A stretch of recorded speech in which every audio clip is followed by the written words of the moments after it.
কবে ভারত চাঁদে মানুষ পাঠাবে এবার সেই তারিখ জেনে গেল আজ তাক বাংলা। আর খুব বেশি দেরি নয়, 2040-এ চাঁদে হাঁটবেন ভারতীয়। এই প্রতিশ্রুতি আমরা দিচ্ছি না, এই কথা বলছেন মোদী সরকারের এক মন্ত্রী। তিনি বলছেন 2040 সালে ভারতীয় চাঁদের মাটিতে হাঁটবে। আমরা বলছি কেন্দ্রীয় মন্ত্রী জিতেন্দ্র সিং এর কথা। তিনি বলেন 2047 সালে ভারতীয়রা চাঁদে হাঁটবেন।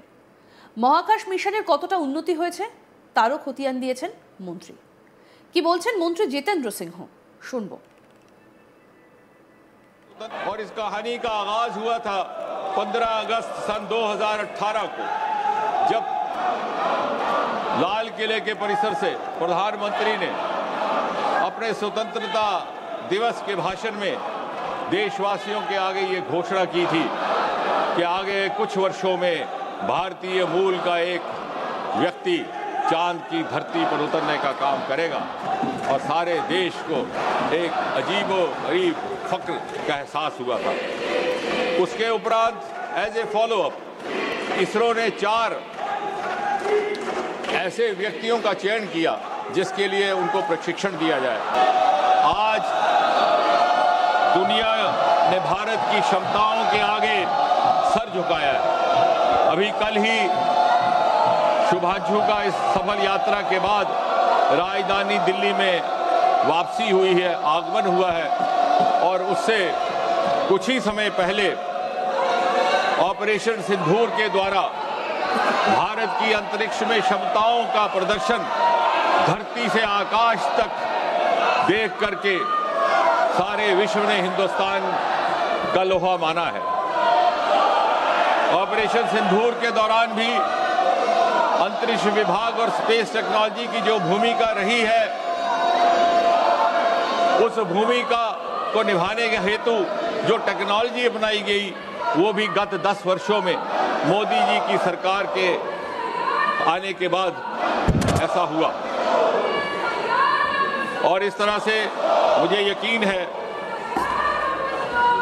एक समय आएगा जब ये प्रश्न किया जाएगा इतिहासकारों से कि ऐसा क्यों कर था कि 60-70 वर्ष तक हमारा अंतरिक्ष का विभाग अलग थलग पड़ा हुआ एक सुस्त रफ्तार में काम करता रहा।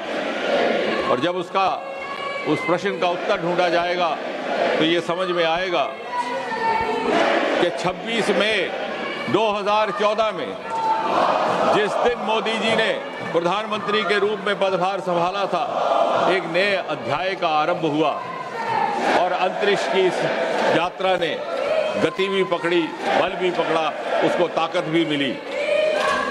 और दूसरा प्रश्न ये भी पूछा जाएगा कि ऐसा पहले भी हो सकता था मगर क्यों कर ना हुआ।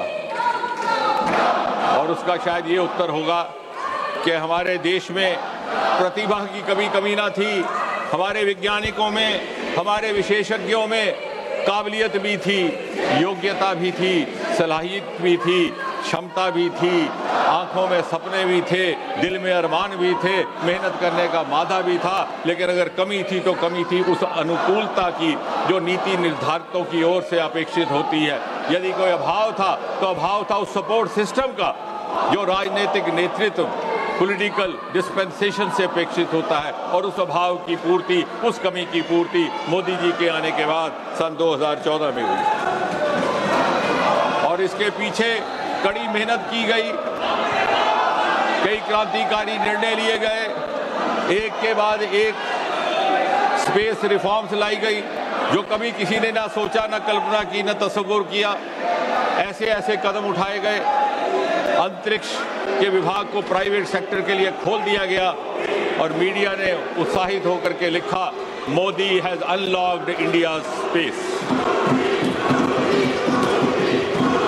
और ये काम केवल ये सरकार कर सकती है। केवल एक ऐसे प्रधानमंत्री who has the courage of conviction to break the taboos of the past and to take path breaking decisions and to take out of box decisions. देखते ही देखते कुछ एक वर्षों में जहां हमारी स्पेस इकोनॉमी केवल नाम मात्र हुआ करती थी, आज $8 बिलियन तक जा पहुंची है। और इतनी तेज रफ्तार में उसकी प्रगति हो रही है कि आंकड़ा ये दर्शाता है कि आने वाले 8-10 वर्षों में इसमें लगभग 5-6 गुना वृद्धि होगी। हम 45 बिलियन US डॉलर तक पहुंच करके देश की अर्थव्यवस्था में एक प्रमुख भूमिका निभाने के लिए तैयार होंगे।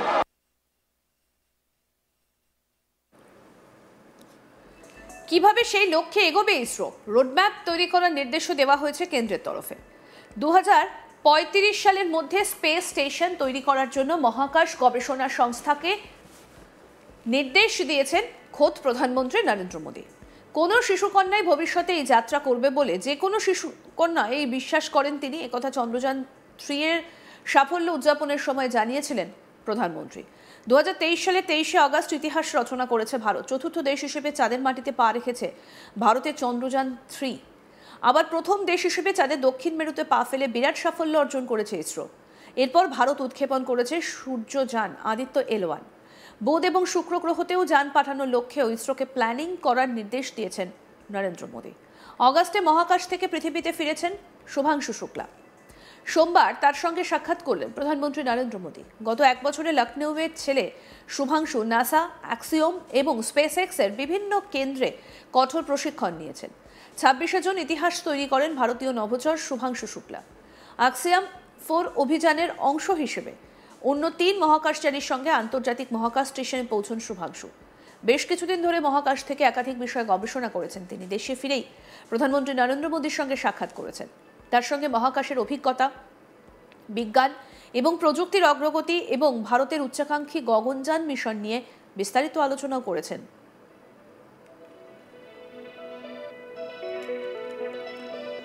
ভারতীয়রা কবে চাঁদের মাটিতে পা রাখবেন এই বিষয়ে কি বলছেন মন্ত্রী, শুনবো আরেকবার।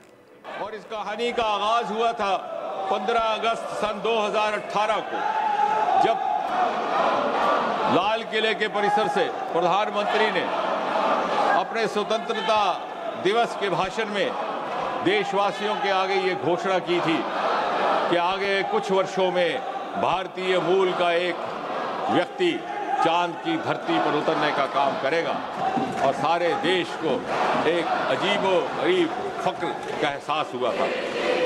उसके उपरांत as a follow up ISRO ने 4 ऐसे व्यक्तियों का चयन किया जिसके लिए उनको प्रशिक्षण दिया जाए। आज दुनिया ने भारत की क्षमताओं के आगे सर झुकाया है।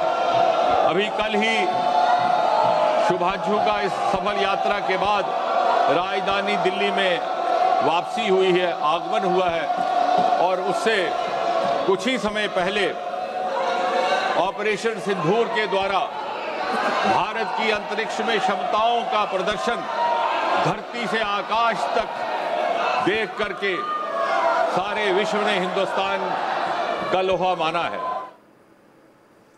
আরো আপডেট পেতে দেখতে থাকুন আজ তাক বাংলা। সাবস্ক্রাইব করুন, নোটিফিকেশন পেতে বেল বাটন অপশন প্রেস করুন।